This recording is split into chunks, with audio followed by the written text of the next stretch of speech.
Hello, ladies and gentlemen, dear students.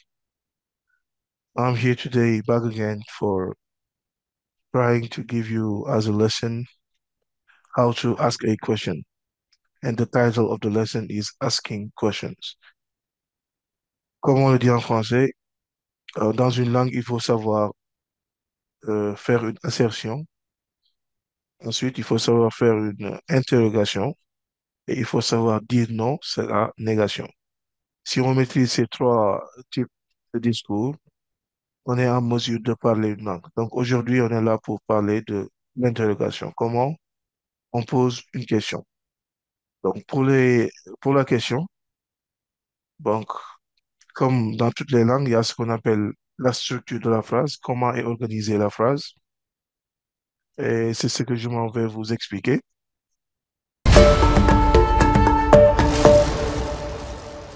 Syntax of a sentence.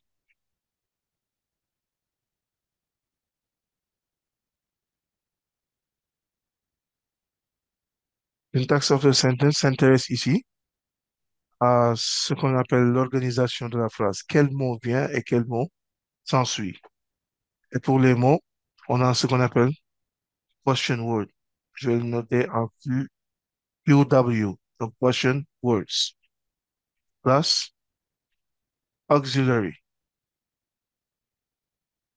plus verb, basic verb, la base verbale, plus object. Question that. Une phrase, sachez qu'une phrase sans mot, sans point d'interrogation n'est pas une phrase interrogative. Donc, ça, c'est clair.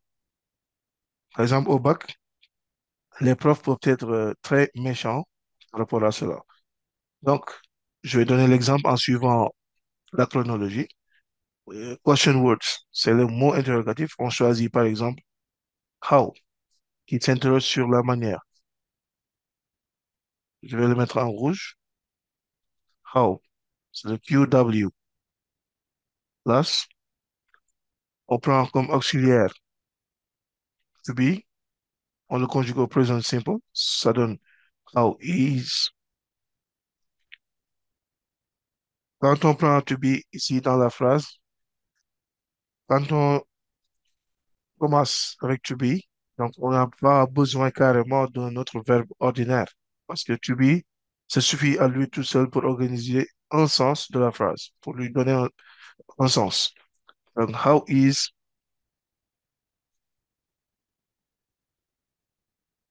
et là, je vais mettre le object, c'est le complément. Je prends your birthday.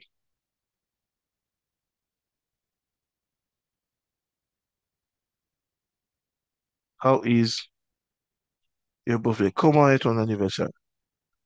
Donc, sur ce même sillage, je peux aussi reposer la question. Je peux reposer la question en utilisant un verbe ordinaire. Et là, pour ce faire, il faut un semi-auxiliaire qu'on appelle to do. Donc, je reprends. How, là, comme verbe ordinaire, je prends to celebrate. To celebrate.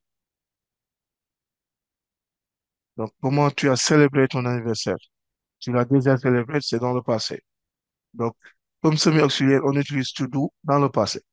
Et to do dans le passé donne quoi? Donne did. Donc, je mets place did. Donc, j'ai repris auxiliary. Did, question word. J'ai mis how et je mets le verbe ordinaire. Avant le verbe ordinaire, il faut the subject.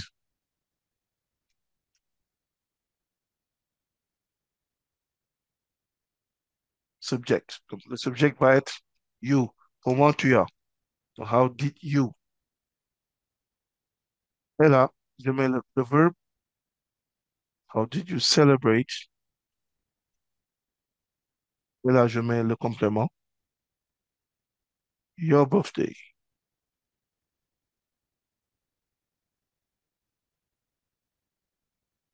your birthday. OK? Je vais juste reprendre ici. J'éclaircis une chose.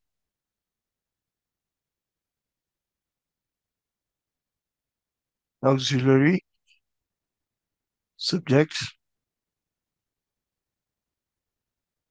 basic verb, subject.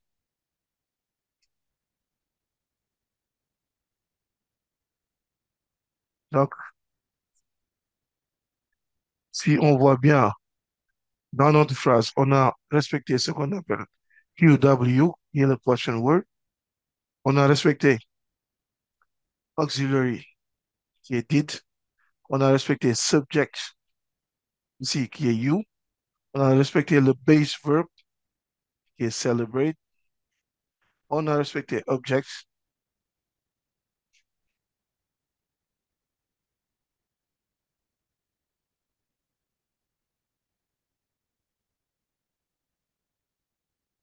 Voilà. Donc, question word, auxiliary, subject, base verb, object. Ceci est la structure de la phrase. Pour chaque phrase, on doit avoir ceci. Donc, ça dépend. Il y a ce qu'on appelle deux types de verbes, verbe auxiliaire et verbe ordinaire. Pour les verbes auxiliaires, par exemple, j'ai pris l'exemple de to do tout à l'heure, que je vais souligner. To do, je l'ai encadré. On n'a pas forcément besoin d'un verbe ordinaire. Donc, il se suffit à lui tout seul pour former l'interrogation. Mais quand on prend un verbe ordinaire comme celebrate, on a besoin d'un semi-auxiliaire qu'on appelle to do. Le to do va être conjugué au temps du verbe ordinaire. Ici, la question concerne le passé. Donc, si une question concerne le passé, ça veut dire qu'on doit le conjuguer au prétérit. Et quand tu conjugues to do au prétérit, ça donne did. Je vais l'encercler. Et quand ça donne did, le mot ou bien le verbe qui est à la base verbale, donc va se mettre à la base verbale, comme on dit, sans tout, comme ici, to celebrate, dans la phrase conjuguée, sera celebrate tout court. On n'aura pas le tout. Et plus l'organisation de la phrase, ça donne how did you celebrate your birthday? Donc, ceci était une explication par rapport à la syntaxe. Comme le dit le cours, on a yes or no question, on a WH question. J'ai commencé avec les WH question. OK?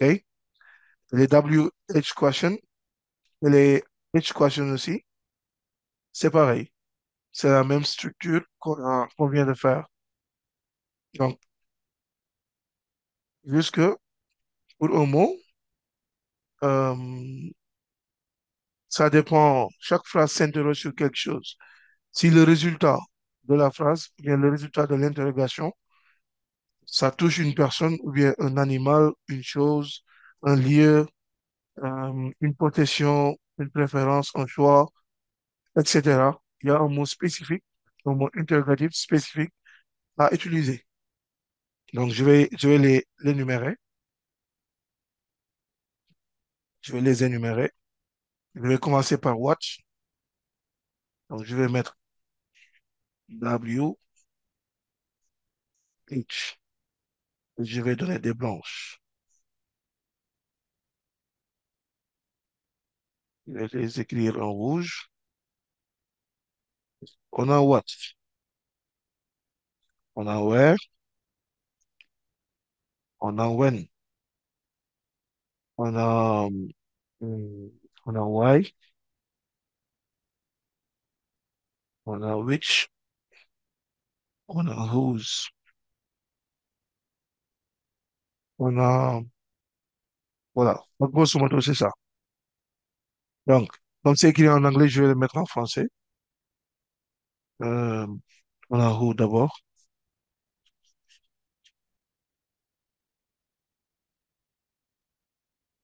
La personne,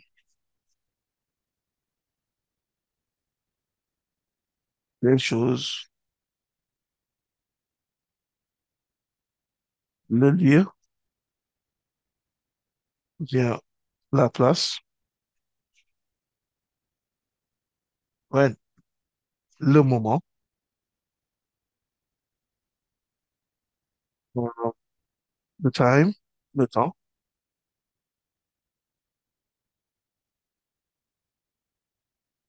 why, la raison, which, la préférence, le choix, whose, la possession. Donc, en grosso modo, c'est ça en français. WH question. Il y a des mots interrogatifs qui sont composés comme what for, ou bien what's the weather like. Mais c'est des choses très rares qui sortent au bac. Exemple, pour s'interroger sur le climat, tu peux dire, je vais le mettre en rouge, what's the weather like, what's the weather like. Pour s'interroger sur un but, sur un objectif, tu peux dire, what for, what, plus loin, for. Exemple, euh, tu pars aux États-Unis pour quoi faire? What are you going to USA for? What are you going to USA for? Ça s'interroge sur ton objectif, l'objectif de ton voyage. Donc, c'est un peu ça par rapport au WH question. Donc, maintenant, je m'en vais au yes or no question. Donc, les WH question, il y a lieu de différencier une chose qui est capitale. De savoir, quand on pose une question avec W question ou bien H question, quand je dis W question aussi, c'est un mot interrogatif qui commence par W.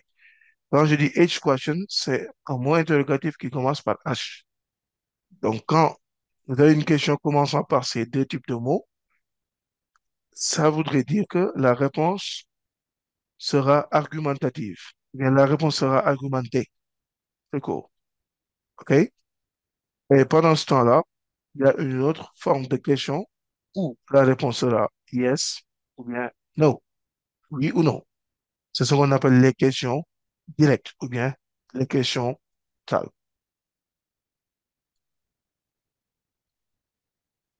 Je m'en vais vous expliquer les yes or no questions.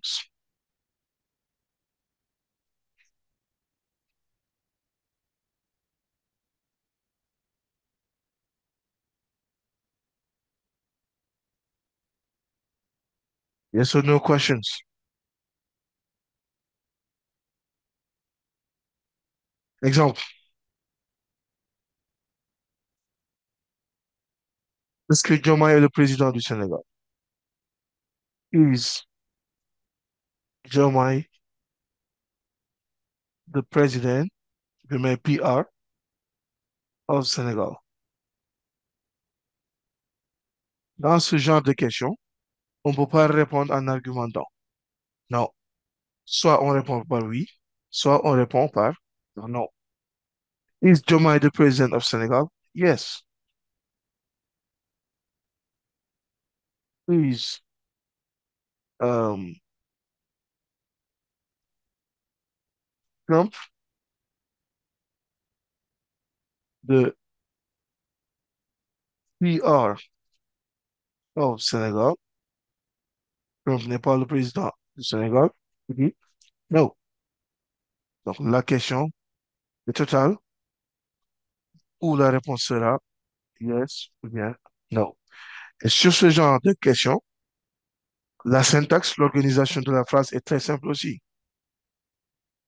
Je mets rule, la règle.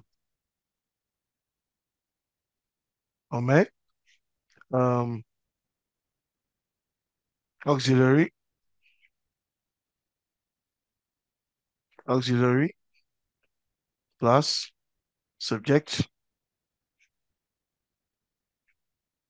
plus um, object. C'est simple. Auxiliary, subject plus object. En guise d'exemple, un autre exemple, on peut prendre, hmm, ok, comme l'exemple sur la leçon. Will you attend the lecture? Will you attend the lecture? Will you attend the lecture? Avant d'expliquer, j'aimerais attirer votre attention sur les mots.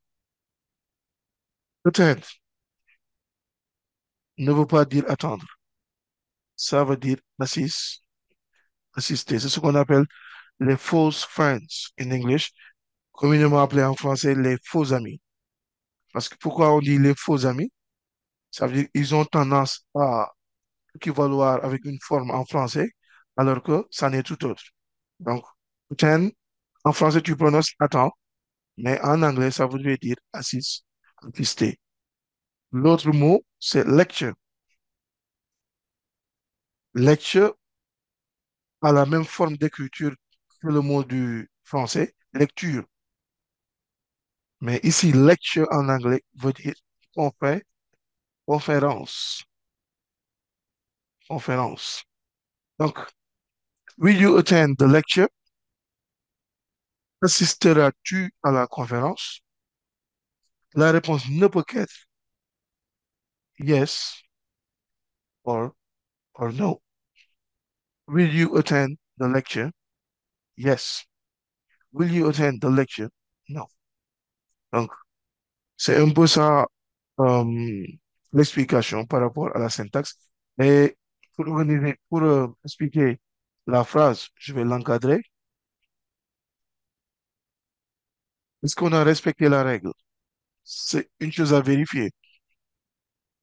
Euh, je vais rectifier un peu ici. J'ai omis de dire le verbe. On doit avoir le verbe subject, euh, base verb, object. Donc, est-ce qu'on a respecté la structure? On va vérifier. Est-ce qu'on a le auxiliary comme le dit la règle? Oui, bien sûr, on a le auxiliary. On le souligne.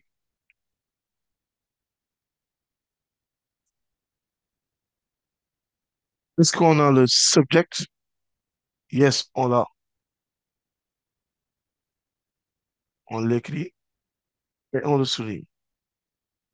Est-ce qu'on a le base verb? Yes, on l'a. On l'écrit et on le souligne. Est-ce qu'on a l'object? Yes, on l'a.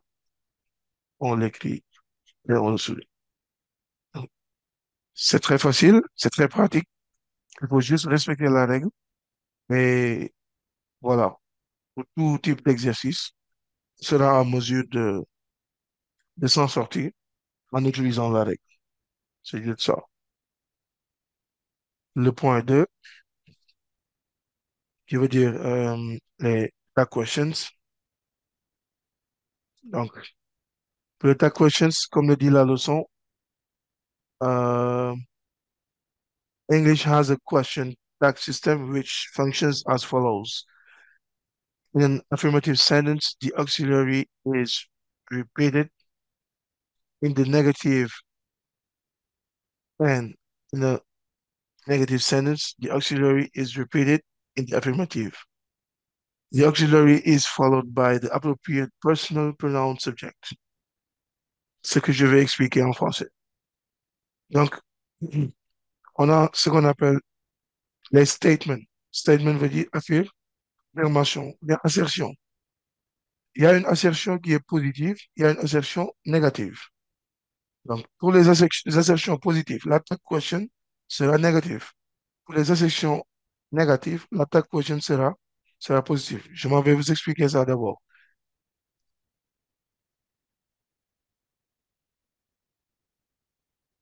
affirmative statements. Pardon. Donc, euh, je vais prendre l'exemple de la leçon. They are tennis players. They are tennis players.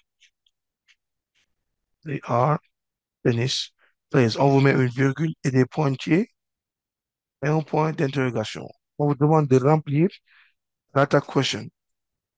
Qu'est-ce que je dois comprendre ici? On a, on a comme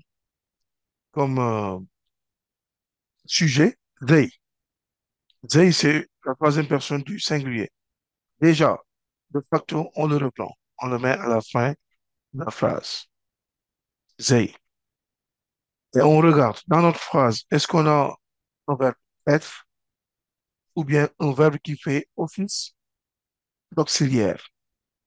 Comme en français, le mot auxiliaire, c'est un chef, c'est lui qui dirige. Donc ici, to be est un auxiliaire, mais il ne dirige pas un autre verbe parce qu'il est le seul verbe de la phrase. On peut avoir d'autres phrases où to be est un auxiliaire qui dirige un autre verbe. Je vais m'expliquer après. Je vais en revenir. They are tennis players. Puisqu'on a un auxiliaire, on le reprend. On le réécrit. Are they.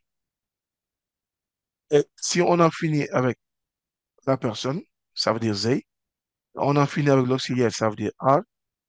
Et on respecte le temps de l'auxiliaire encore. Parce que le temps ici, c'est are. Donc, c'est la troisième personne du pluriel. Present simple du verbe to be. Donc, on reprend le are. Et là, on va checker ce qu'on appelle, on va vérifier. Est-ce qu'on a la négation au départ, avoir l'affirmation à l'arrivée, ou bien est-ce qu'on a l'affirmation au départ pour avoir la négation à l'arrivée? Est-ce qu'on a au départ? On a they are tennis players. Donc, notre assertion est affirmative. Je me répéter, hein. L'assertion est positive. Donc, l'attack question, je vais l'encadrer. L'attack question sera forcément négative. On a déjà notre radical qui est are. On va le rendre négatif. Pour que R soit négatif, on ajoute not. Le not est contracté. Et on a quoi? Aren't they. Et là, ça forme notre tag question. Et en tag question aussi, on ne divise pas la négation. Ça veut dire, en bonne négation, on pourrait dire they are not. They are not ne veut dire pas autre chose que they aren't. C'est la même chose. They aren't. Et en tag question, on prend la formule contractée. Et ça donne aren't. On va prendre un autre exemple. The students have already done their exercise. Je vais l'expliquer. The students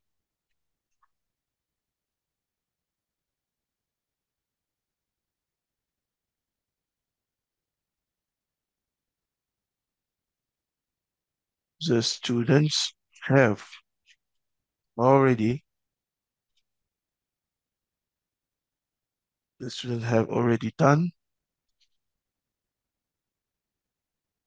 their exercise.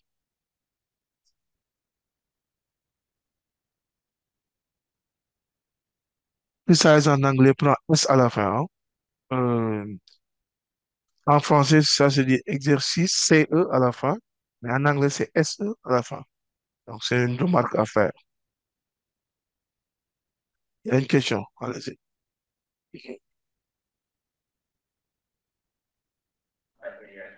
Oui, bonjour. Bonjour. Vous pouvez revenir sur affirmative statement? Oui. Bon, affirmative statements. Donc, comme j'ai dit, they are tennis players. Donc, ça veut dire que la phrase n'est pas négative. La phrase est positive. Si la phrase était négative, on aurait dû avoir They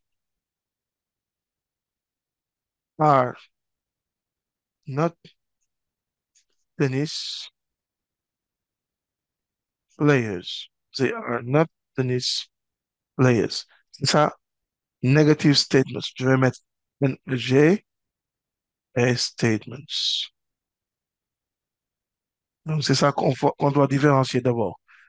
Donc, affirmative statements, ça veut dire que notre phrase de départ, ça veut dire ce qui commence à partir de they jusqu'à la virgule, cette frange de la phrase est positive. Donc, si c'est positif, ça veut dire que ce qui vient après la virgule doit être négatif. Et pour le trouver, j'ai expliqué tout à l'heure, on doit mettre un pronom personnel qui remplace le sujet, puisqu'ici, notre sujet est très visible, parce qu'on a utilisé they, on le reprend directement. They. Et notre auxiliaire. Des fois, on a une phrase qui n'a pas d'auxiliaire. Et quand la phrase n'a pas d'auxiliaire, on emprunte le semi-auxiliaire to do, toujours. Mais heureusement qu'ici, dans notre phrase, on a le verbe être comme auxiliaire. On le reprend. Et ça donne, je vais effacer ici, ça donne are. Ça donne are. Puisque notre phrase est un affirmative statement, ça veut dire au départ, on a une assertion positive. Donc, l'attaque question ici sera négative. Et on avait are comme radical, on ajoute le not. Et en le rajoutant, on le rajoute avec la formule contractée. Ça va te donner aren't they. Donc, ceci est l'attaque question. Si tu n'as pas bien compris, je peux réexpliquer. Je vous repose la question. Non, c'est bon, c'est très clair. Merci. Ok, je vous en prie. Bon, on va continuer avec, j'en étais où encore? Voilà. Affirmative statements.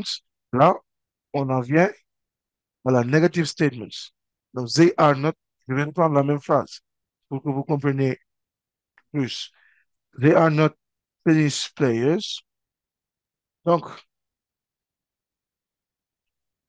je vais le mettre comme ça.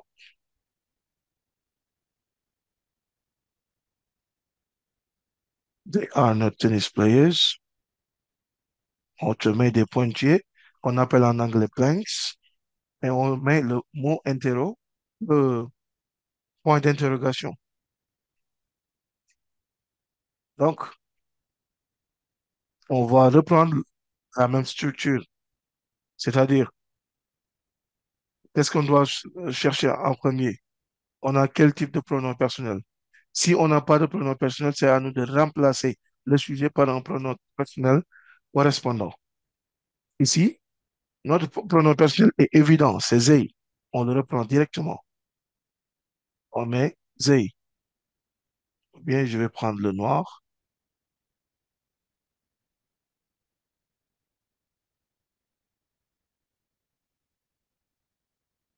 mais they.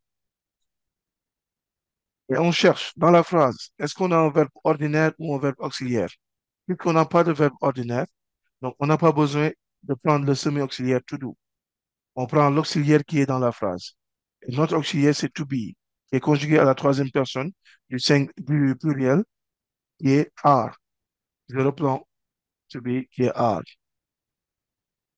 Il est plus facile de transformer une, comment dire, un verbe positif en négatif que le contraire. Donc, toujours on écrit le positif.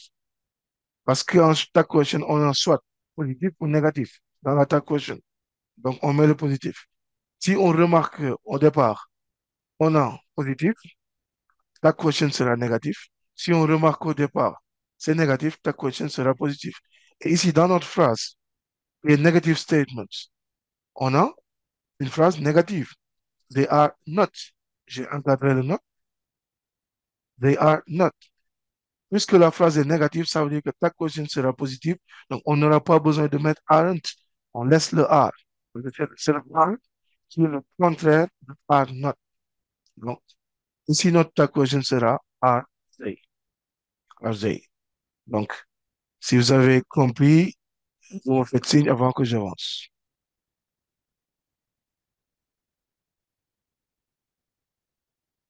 Donc, c'est OK, je pense. Euh, on avance un peu. Donc, j'ai parlé de la negative statements. Je vais reprendre avec the students, la phrase. On a des phrases,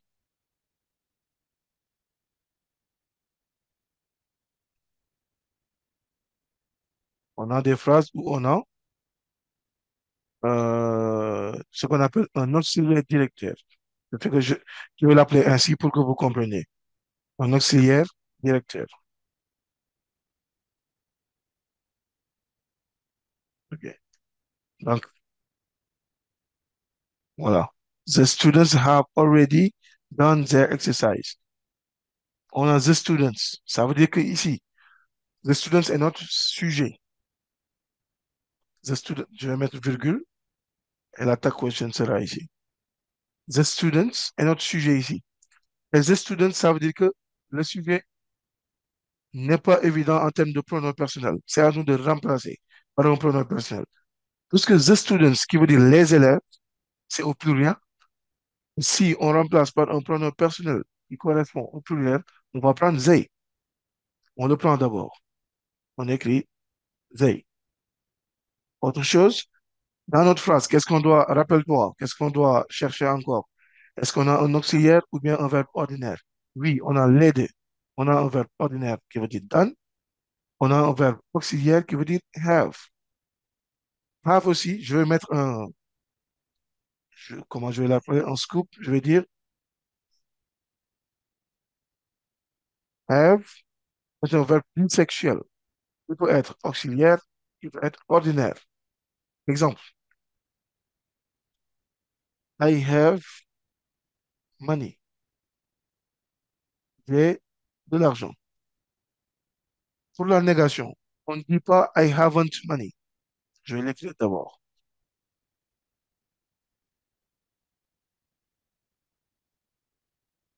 Non, on ne dit pas. Pour la négation, on dit I do not, négation, have money. I do not have money. Donc, c'est ça la négation. Ça voudrait simplement dire le have ici n'est pas un auxiliaire. Et qu'est-ce qui nous montre que le have n'est pas auxiliaire? Ça veut dire que il n'est pas suivi de notre verbe. Pas de verbe. Il est seul dans la phrase. Lorsque have est seul dans la phrase, il est un verbe ordinaire.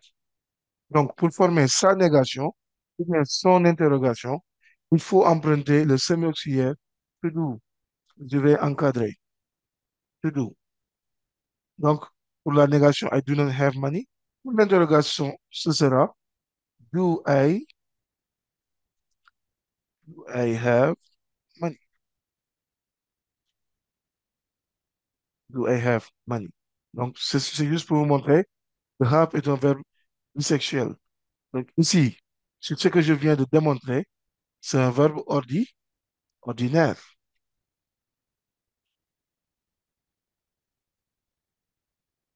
C'est un verbe ordinaire. Donc, on avait, on va du moins sur le point où have est un verbe auxiliaire, comme ici dans notre phrase. OK. Donc, the students have already done their exercise. Have est un verbe auxiliaire. Qu'est-ce qui nous le fait dire? Qu'est-ce qui le prouve? C'est parce qu'il est suivi d'un verbe. Il est suivi d'un verbe qui est done. C'est un verbe conjugué au participe passé. C'est le participe passé du verbe to do. Rappelez-vous pour les irregular verbs. Déjà, je vais m'arrêter là pour dire les irregular verbs sont hyper essentiels pour un élève de terminale qui prépare le bac. Si on ne va pas à l'examen avec minimum 100 verbes ou 150 verbes irréguliers, on aura des problèmes.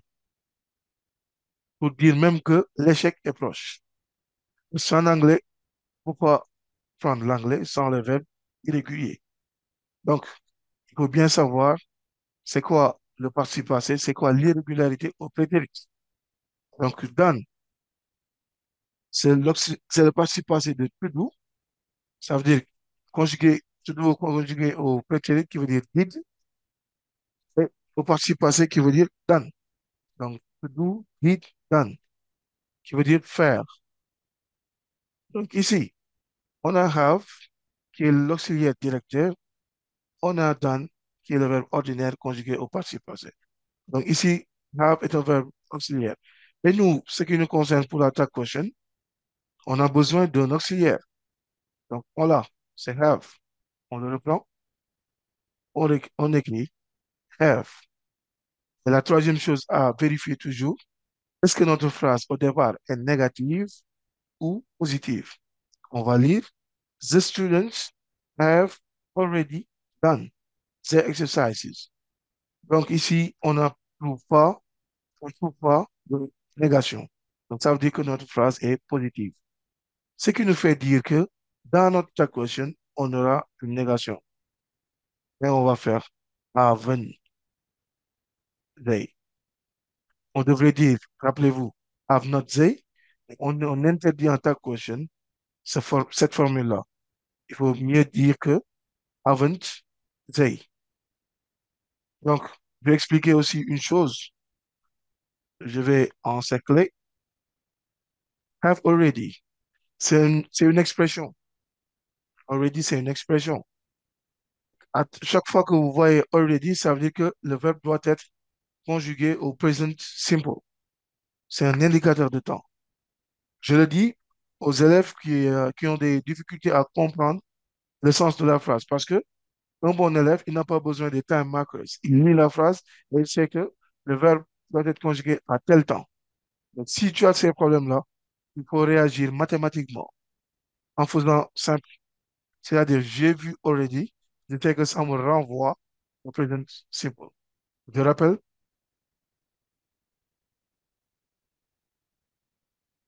present simple. On en profite pour réviser un peu. Present simple. On se rappelle de la règle qui va dire subject plus has ou bien have. Ça dépend du sujet. Plus PP qui veut dire participe passé. Exemple, je vais prendre le même exemple de notre phrase. The students qui donne they. The students qui donne they. Je ne peux pas prendre has parce que has se conjugue avec la troisième personne du singulier. Tout court. Donc, I have, you have, he has, he has, it has. Donc, c'est la troisième personne du singulier. He, she, it. Hormis ces trois personnes du singulier, on a we, you, they. Il se conjugue avec have. Donc, je vais prendre have. Plus le participe passé. Je vais prendre le verbe comme notre verbe to do, qui donne au participe passé, done. They have done. Tu mets le complément. They have done. Donc, c'est ça la structure du present simple. On revient à la leçon. The students have already done their exercises, haven't they? Je réexplique. On a pris they. Pourquoi on a they? Parce que c'est they qui remplace ici the students, qui est, excusez-moi, qui est à la troisième personne du pluriel. Donc, la troisième personne du pluriel est remplacée par they en anglais. On a have comme auxiliaire. Qu'est-ce qui nous le prouve? Parce que il y a un verbe au participe passé qui le suit. Ils sont séparés par un adverbe already. Je vais l'expliquer avec le present simple. Donc, on a have already done. Donc, done est le verbe qui suit have ici dans notre phrase. C'est un verbe simple dirigé par have. Donc, have est un auxiliaire. On reprend have dans sa positivité. Il donne have, H-A-V-E. Et on fait une remarque ensuite. Est-ce que notre phrase est à la forme positive ou négative? Notre phrase est bel et bien à la forme positive. Donc, notre tag question sera négative, haven't they. Donc, c'était ça. Si vous avez des questions par rapport à la négation, negative statements, avant que j'avance.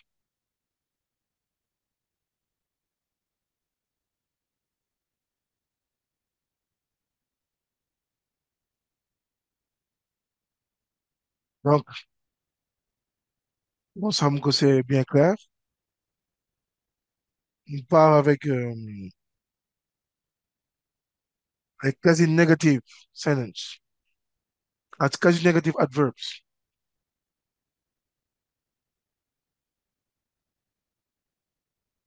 quasi negative adverbs.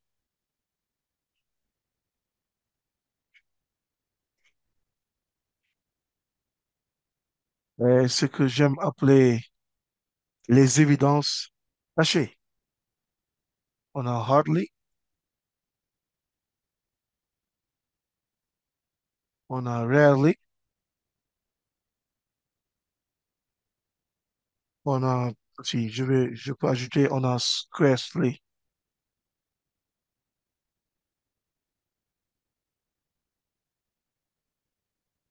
Quoi, c'est ça?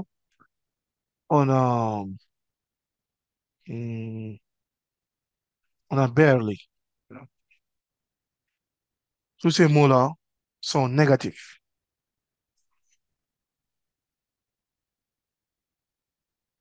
Negations. Donc, c'est-à-dire, dans une phrase où on a hardly, ou bien rarely, ou bien scarcely, ou bien barely, cette phrase, on n'en trouvera pas not. Parce qu'il y a une notion anglaise qui nous interdit d'avoir une double négation dans une phrase. Je vais m'expliquer. Par exemple, si je dis, je vais prendre le noir, si je dis, I, um, I rarely go, I rarely go to school. Je vais rarement à l'école. On se demande de mettre l'attack question. Dans la structure, la syntaxe de la phrase, si on voit, on ne voit pas de note. De visu, à première vue, on peut se tromper en disant que euh, dans notre phrase n'est pas négative, alors que notre phrase est bel et bien négative. Ça veut dire que la négation est cachée dans le mot. Et c'est ce que je disais tout à l'heure en disant que c'est des évidences cachées. Vous me pardonnerez cet oxymore, parce que comment on va se dire comment une évidence peut être cachée, parce qu'une évidence est quelque chose qu'on peut voir direct. Et caché, c'est quelque chose qu'on ne peut pas voir. Donc, ce sont des notions contraires. Mais ici, c'est une évidence cachée, pour m'exprimer ainsi. Ceci dit, où est-ce que la négation est cachée? La négation est cachée dans le mot rarely. La syntaxe est positive parce qu'il n'y a pas de note, mais rarely cache notre négation. Ça veut dire que notre tag question, au lieu d'être positif, au lieu d'être négatif, elle va être positive. Pourquoi? Parce que rarely est déjà négatif, donc notre tag sera positif. Et pour la positivité, on va dire, on reprend le même process. C'est-à-dire, il nous faut un sujet. Regarde dans notre phrase, est-ce qu'on a un sujet? Yes, on a un sujet, c'est I. On le reprend. Et il y a lieu de rappeler aussi que l'attaque correction sera toujours inversée.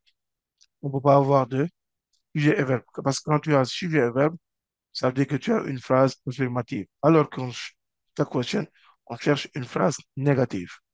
Alors, on cherche une phrase interrogative.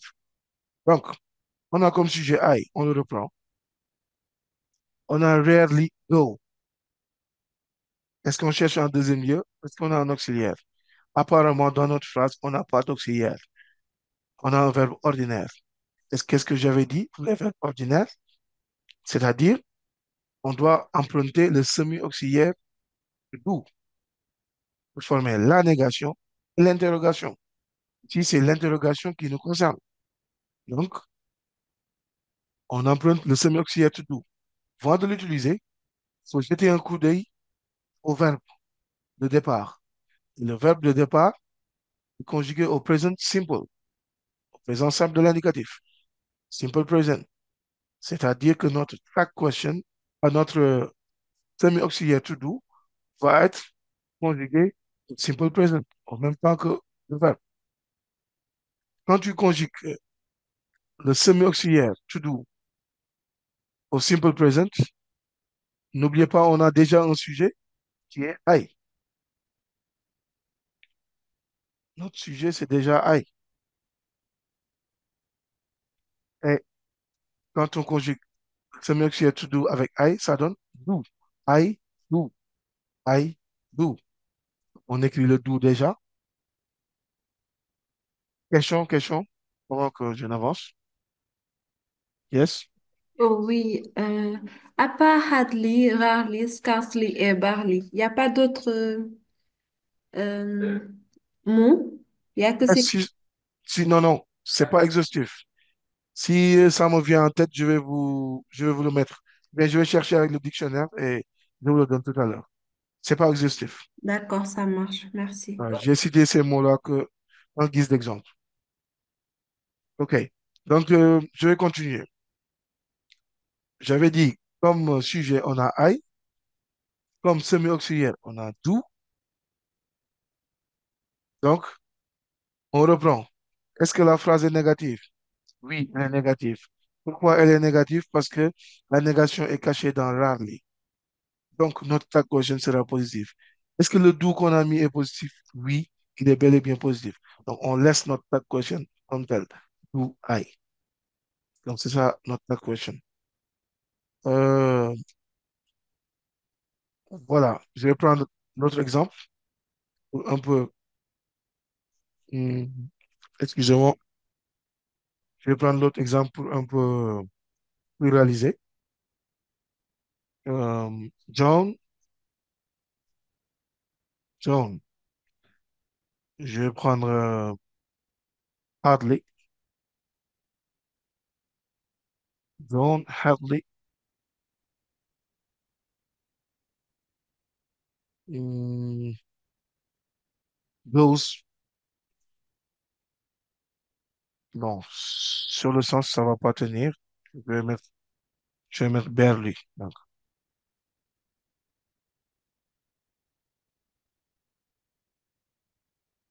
John barely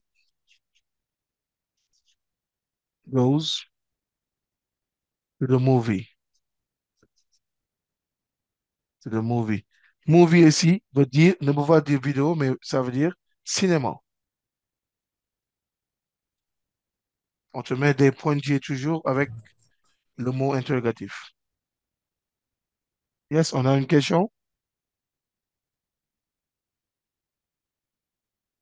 C'est bon, on peut continuer. Yes. John barely goes to the movie. Euh, on reprend le même process. Donc, on n'invente pas. On respecte juste la règle. Que nous dit la règle? Ce qu'on doit chercher en premier, c'est est-ce qu'on a un sujet apparent? Il paraît que dans notre phrase, on n'a pas de sujet apparent. Donc, c'est à nous de créer le sujet en s'appuyant sur le sujet qui est dans la phrase avec un pronom personnel. Donc, on va remplacer notre sujet avec un pronom personnel. John. John est notre sujet ici. Puisque John est un nom propre et c'est une seule personne, il peut être remplacé par la troisième personne du singulier. John est de sexe masculin, il n'est pas féminin. Donc, pour le sexe masculin, c'est he. Donc, je vais utiliser le noir,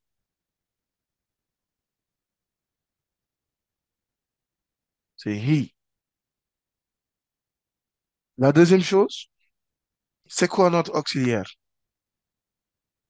Et dans notre phrase, on remarque qu'on n'a pas d'auxiliaire. Ça veut dire qu'on doit créer l'auxiliaire aussi, en empruntant le semi-auxiliaire to do, toujours. Donc, on doit avoir do. On écrit do. Notre verbe est conjugué à quel temps? Au présent simple de l'indicatif. Donc, on a do forcément. Et on revoit la troisième personne. Est-ce qu'on peut toujours avoir do? Parce qu'on n'a jamais entendu quelqu'un dire he do. On dit he does. He does, it does. Et ici, on a John comme sujet. Donc, comme première personne, on a he. Donc, on peut pas avoir do. On doit avoir does. On écrit does. On est d'accord. Ensuite, on vient vérifier. Est-ce qu'on a au départ une phrase négative? On vérifie. Don barely goes to the movie. Comme j'ai dit à la phrase précédente, notre négation ici est cachée dans barely. On a bel et bien une phrase négative où il n'y a pas de note. Bien qu'il n'y a pas de note, mais notre phrase est négative parce que la négation est cachée dans barely. Donc, on a does, on a he. He remplace John, does remplace le verbe goes, et on ne peut pas avoir de note doesn't, on ne peut pas l'avoir parce que barely est déjà négatif. C'est un peu ça, ce qu'on appelle quasi-negative adverbs. Donc, si vous l'avez compris, on peut avancer, sinon je vous laisse 10 secondes pour poser une question.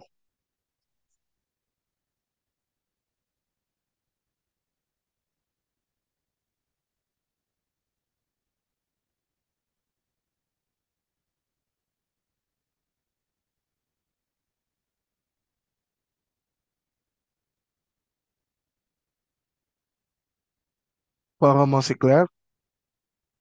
Donc, on peut avancer.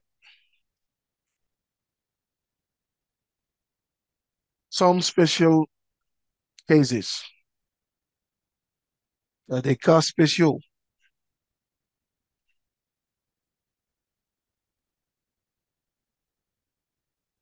Voilà.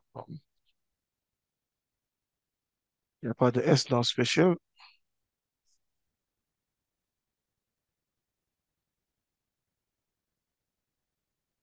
Quelqu'un veut demander une question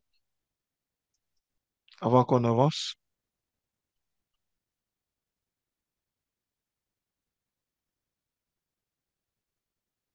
Bon, chers élèves, je vous passe le salut déjà. Il y a Rokhaya Ndiaye, il y a Rosalindo. Je vous dis bonjour.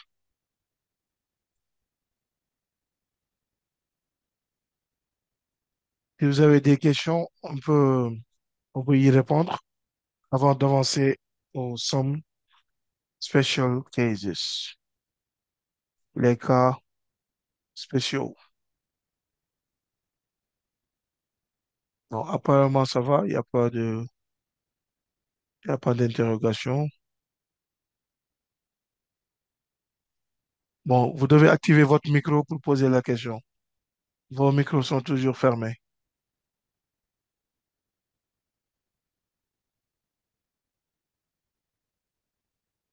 Bon, c'est OK donc.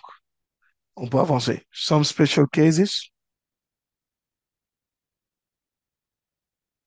Euh, Comme le dit la leçon, on a des mots comme nothing. Question, yes. You go. Oui, en fait, ça veut dire quoi, barley? Barley en français. Rarement aussi. Ça veut dire rarement. Rarement aussi. C'est un synonyme de rarely. D'accord, d'accord. Yeah. Merci. OK. Donc, je continue en disant, il y a des mots comme nothing, euh, nobody,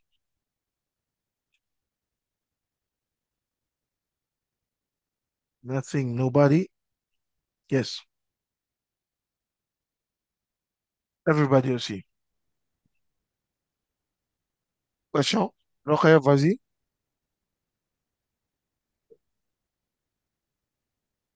Mhm. Bon, on peut continuer, j'ai compris.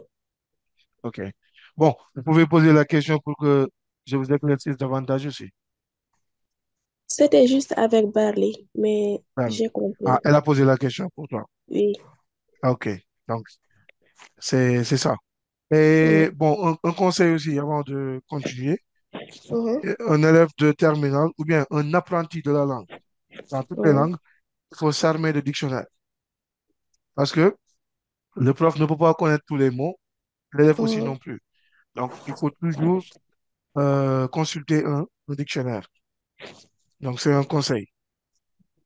Mais les dictionnaires sont accessibles parce que actuellement, nous sommes au 21e siècle, il y a les téléphones portables. Donc, c'est des dictionnaires à n'en plus finir. Donc, on peut tout le temps chercher des mots. Merci pour la question. Bon, D'accord. yeah. On continue avec some special cases. Donc, comme je dis, on a nothing, on a nobody, on a everybody. Donc, il veut dire simplement que ces mots-là sont remplacés par they. Answer question. Exemple, je vais prendre comme exemple, nothing is done to solve the problem. Je vais l'écrire en noir. Nothing, nothing is done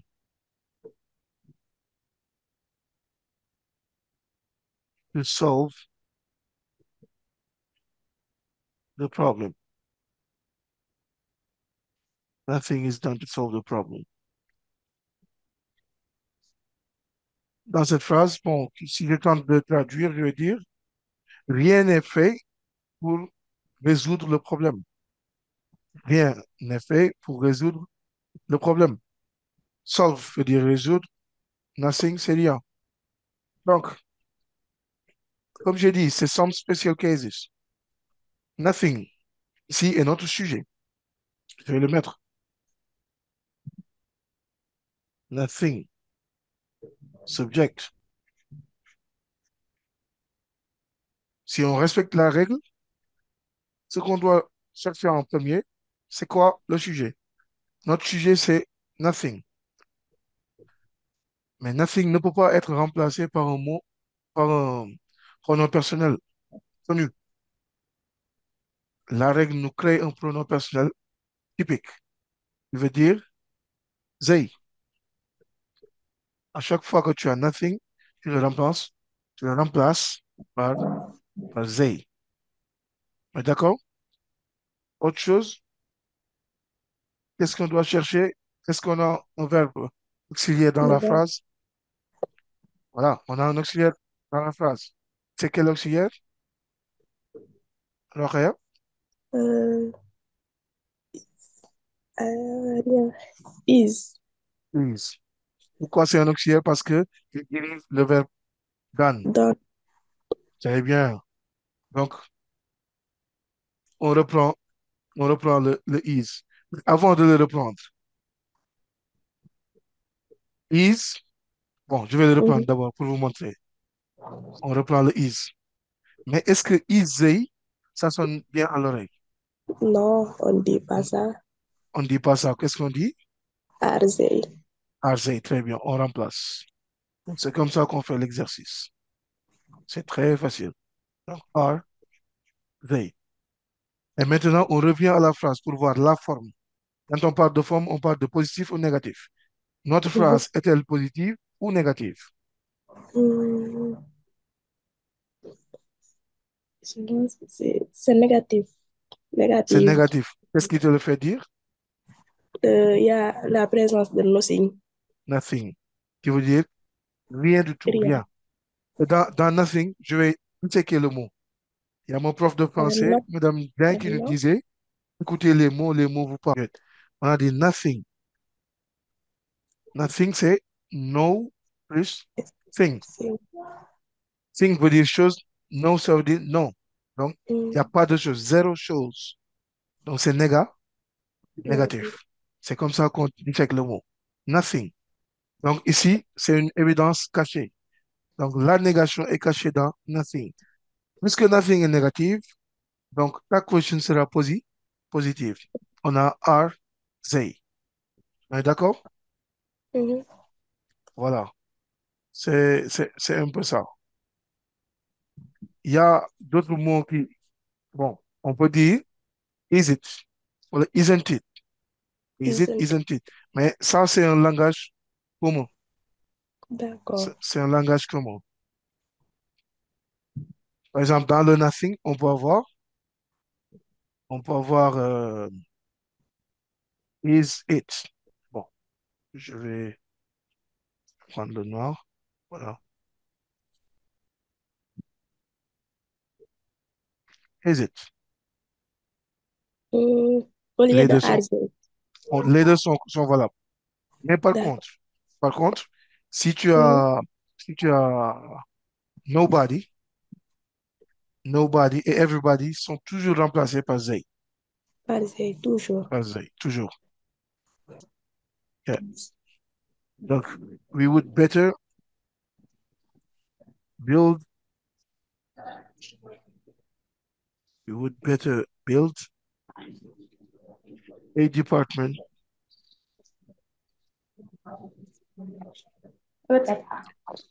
we would better build a department store in town.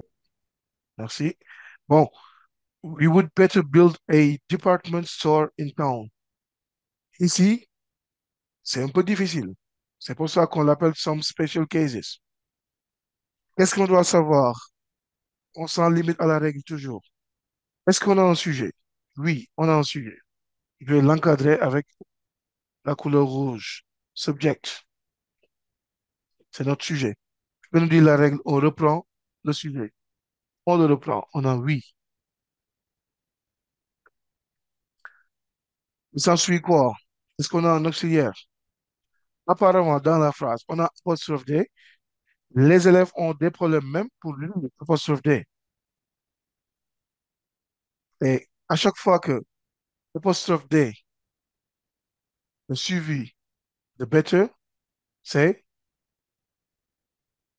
would better. Parce que si c'était had, on aurait dû avoir built avec T au lieu de D. Parce que had s'ensuit avec le participe passé.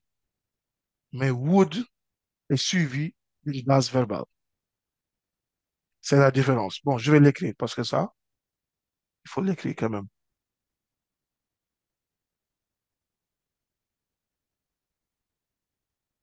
Apostrophe D, apostrophe D, better, plus base verbale égale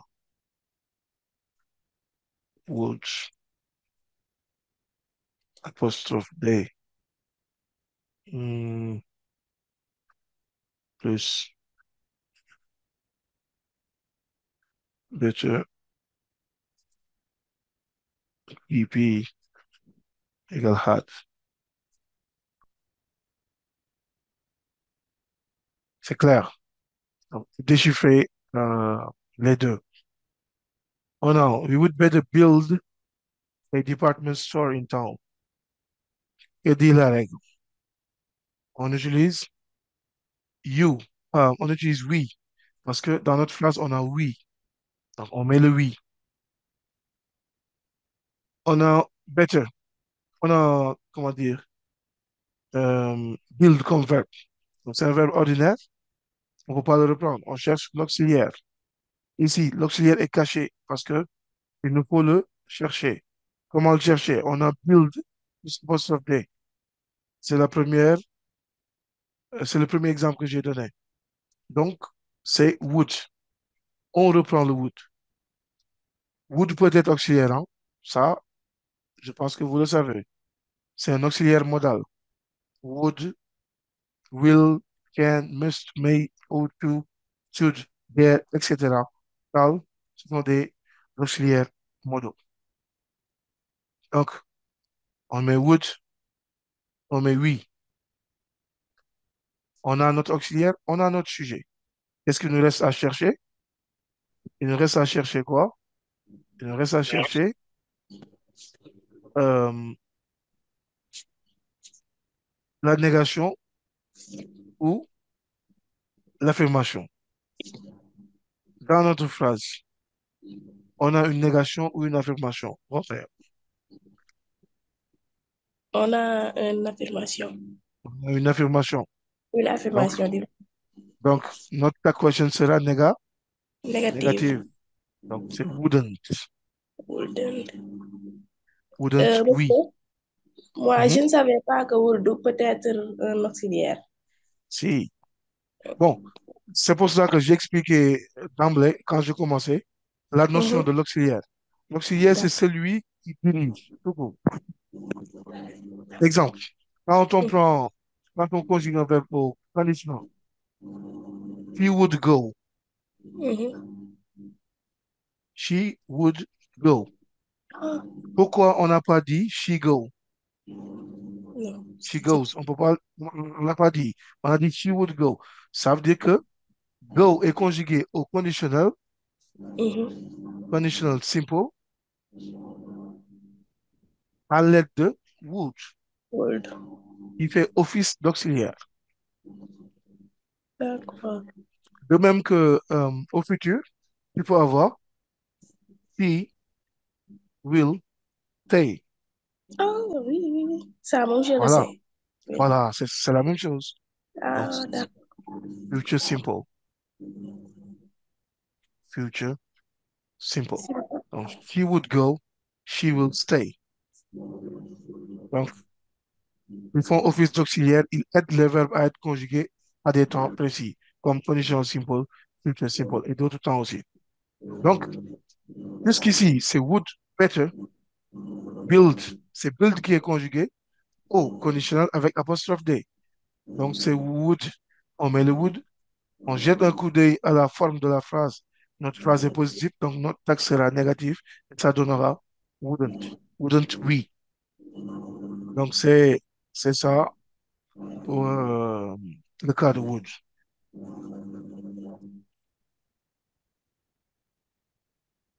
Voilà, on prend le everybody. Le cas de everybody. Everybody,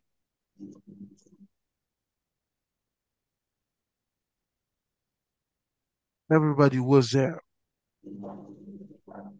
C'est un cas très bizarre Mhm. parce qu'on te dit everybody was.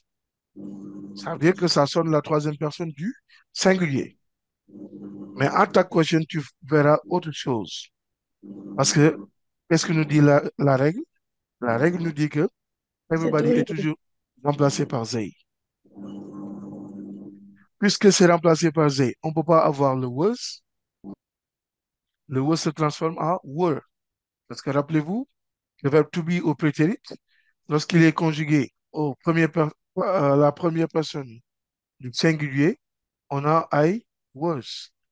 La deuxième personne, you were au lieu de was. Et le was s'écrit avec W-E-R-E. Donc, were. Troisième personne du singulier, on a he, she, it, was. Euh, we, you, they, were. Puisque le they, c'est were, on met were. D'abord, were they. Ensuite, qu'est-ce qu'on cherche? Comme d'habitude, on va voir à la forme de la phrase. Everybody, est-ce que c'est positif ou négatif?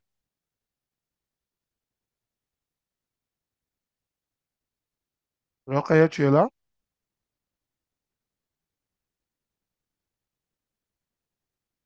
Bon, elle a fermé le micro. Bon, peut-être qu'elle verra après. Euh, donc, comme j'ai dit, everybody was there. Were they? D'abord, si on respecte la règle, on dit were they. Mais everybody n'est pas négatif. Everybody est positif. Et dit la règle. Si notre phrase de départ est positive, l'attaque prochaine sera négatif. Donc, le were se transforme en weren't. Weren't they. C'est ça qui explique la leçon. Rokhaya, bon, tu es revenu, Oui, je tu suis as là, oui. compris? Bon, je pensais que everybody était négatif. Non, everybody est positif. Parce que every, ça veut dire, c'est quelque chose qui vient et qui revient chaque jour. La Ah, fréquence est positive. d'accord. D'accord. Voilà, c'est un peu ça. Si c'est négatif, ça commence par no. Bon, Non. je vais te donner un exemple. Mhm. Je vais prendre body Je vais l'écrire au milieu. Je reprends les termes de mon prof de français. Écoutez les mots vous parlent. On n'a pas dit qui veut dire une personne. Badi, c'est le Mhm. corps. Mhm. Le Donc, corps humain. voilà. Quand tu dis, euh, Ah, d'accord. voilà, voilà, tu as Oh, commencé à comprendre. j'ai Là, compris. Everybody ah, and no- nobody. nobody, voilà, c'est ça. Donc, no, ça veut dire, il n'y a pas de corps, il n'y a pas de personne, il n'y a rien. Mais quand Mhm. tu dis every, ça veut dire Mhm. que la fréquence est positive. Positif. Voilà. Donc, nobody, everybody. Everybody was there, weren't they. Donc, c'est ça par rapport à ce qu'on appelle les some special cases, les cas spéciaux. Maintenant, bon, si vous avez des questions avant que je termine avec les imperative words, les ordres, les invitations. Non, moi, j'ai compris. OK. Donc, on move avec les invitations et les Hein? phrases impératives.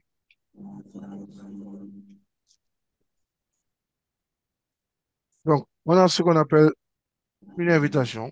On t'invite à faire quelque chose. Take a seat. Take a seat.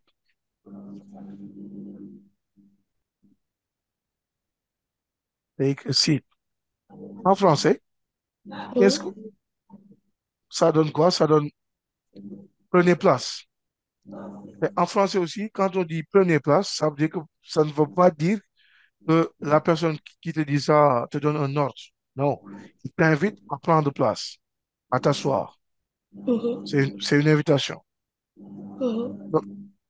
Donc, en ta question, pour les invitations, on a will you ou bien want you. Il n'y a que les deux. Will you ou Video bien want you. Will you si la phrase est négative, want you Mhm. si la phrase est positive. D'accord. Dans notre cas, take a seat. Est-ce qu'on a une phrase positive ou négative? C'est une phrase positive. C'est une phrase positive. Donc, l'attaque question sera Want you. want you. Wonderful. Want, want you. Je vais prendre un autre exemple. Mhm. Toujours sur la leçon.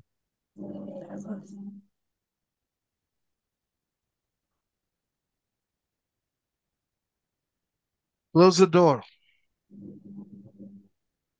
Close the door. On peut diversifier en prenant take a seat, c'est une invitation. Mais close the door, c'est un ordre. C'est un ordre. Ferme la porte. C'est un ordre. Oui, c'est un ordre. Yeah. Donc, on peut dire, déjà, pour l'attaque question, ce sera positif toujours. Oui. OK? Mhm.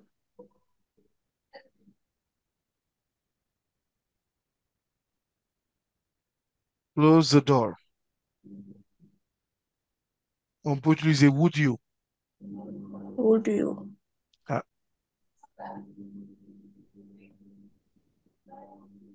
c'est un ordre. Donc, on peut dire would you ou bien will you aussi, on peut le dire. Will you? Will you. Les deux sont corrects. Ah, d'accord, oui. Yep. Comme oui. Bon, avant de continuer, il faut éclaircir une chose aussi. Un ordre est toujours conjugué au present simple.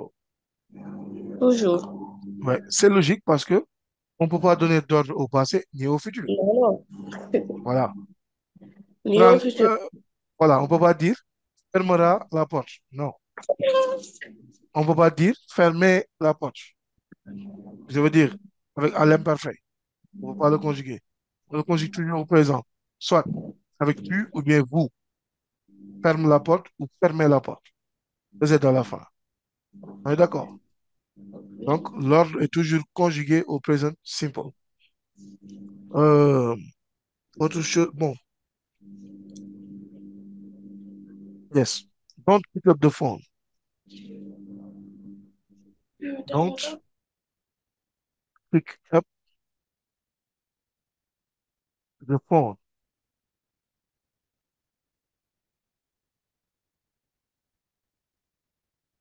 Don't pick up the phone. Ne prends pas le téléphone. Ou bien ne ramasse pas le téléphone. Non. Don't pick up the phone. Ici, c'est un ordre. Et c'est une interdiction aussi. OK? Et dans l'interdiction, on a une négation. Donc, do not. Do not pick up the phone. Notre ta question sera forcément positif. Forcément. Donc, on peut avoir le will you. Direct. C'est l'attaque, la phrase de départ est négative. L'attaque sera positive. Don't pick up the phone, will you. Donc, pour les ordres, en général, je vais dire, en général, parce que il y a des nuances dans l'ordre, il y a des invitations, il y a, voilà, il y a des ordres. Donc, on, on, on, on met le will you. Si l'ordre est négatif, bien sûr. Si l'ordre est positif, on met want you. Ça dépend aussi, toujours. C'est toujours nuancé. On sait un peu ça. Please note. Donc, il y a ce qu'on appelle nota bene chez vous, les élèves. In an affirmative statement, the question tag is negative. In a negative statement, the question tag is positive. Donc, ça fait un résumé de tout ce que je viens de dire. Je vais essayer de le traduire après. Dans une phrase affirmative, la tag question sera négative. Dans une phrase négative, la tag question sera affirmative. En troisième lieu, il dit, tag questions must be in the affirmative form when we have quasi-negative adverbs in statements. C'est ce que j'ai fait tout à l'heure. Quand on a les quasi-negative adverbs, les évidences cachées, hardly, rarely, barely, etc. Si on les a, ça veut dire que notre tag question sera forcément positif, direct. En quatrième lieu, qu'est-ce qu'il dit? Three statements involving nobody, nothing, no one, and none, like negative statements. Quand on a les nobody, les, bon, c'est no, je vais lire, nobody, nothing, no one, etc. Donc, ils sont déjà négatifs. L'attaque question sera positive, direct. En cinquième lieu, il dit, they, en tant que pronom personnel, is always used as the personal pronoun subject of tag for statements in which nobody, no, no one, none are used as subject. Donc, c'est ce que je disais tout à l'heure. Quand tu as nobody, no one, etc., qui commence par no, ça veut dire que le pronom personnel que tu vas utiliser pour ta tag question sera they, forcément. En sixième lieu, to have, to have to is conjugated as an ordinary verb. So we use the auxiliary do, don't, does, doesn't. Yes. Là, je vais m'arrêter parce que to have to est un auxiliaire modal dans certaines circonstances. Mais s'il est conjugué en phrase simple, pour l'attack question, il est considéré comme un verbe ordinaire. Et pour les verbes ordinaires, il faut to do conjugué au temps du verbe est utilisé. C'est clair? On a quoi? Apostrophe D is the contraction of had better. Oui. J'ai dit, je l'ai donné les deux, had better, would better. Donc, c'est ça. They is the personal pronoun subject of everybody. Ça aussi, je l'ai dit. Let's, c'est la contraction de letters. En dixième lieu, il dit imperatives imply invitations or orders, rules, let it know that we use want for invitations and will or would for orders. As for negative, bon, je vais m'en limiter là d'abord. Comme j'ai dit tout à l'heure, pour les invitations, on utilise will ou bien would. Pour les ordres, on utilise,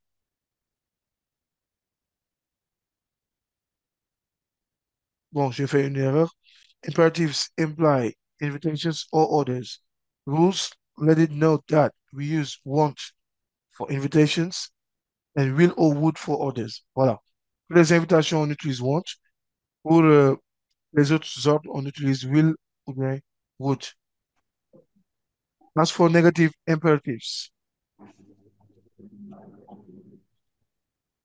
only will you is possible in both order and invitations. On a, par exemple, negative, les ordres négatifs, don't pick up the phone. On ne peut pas avoir autre chose que will you. On ne peut qu'avoir will you si l'ordre est négatif. Tu as compris? Si l'ordre est négatif, la question sera toujours will you. OK? Take a seat. C'est une invitation. On peut avoir want, close the door. C'est une invitation. On peut avoir will ou bien would, comme j'ai dit tout à l'heure. C'est un peu ça. Donc, ceci met fin à la leçon.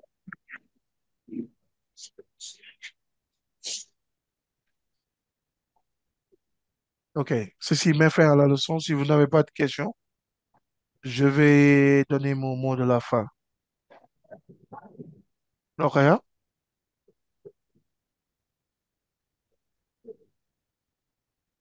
Lauréat,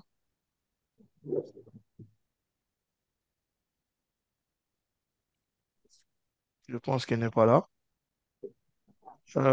Pour les autres spectateurs aussi, si vous avez des questions, ou bien des suggestions, ou bien des contributions. Parce que je ne me considère pas prof, on est toujours des apprenants, des apprentis de la langue. Donc, on peut toujours se faire.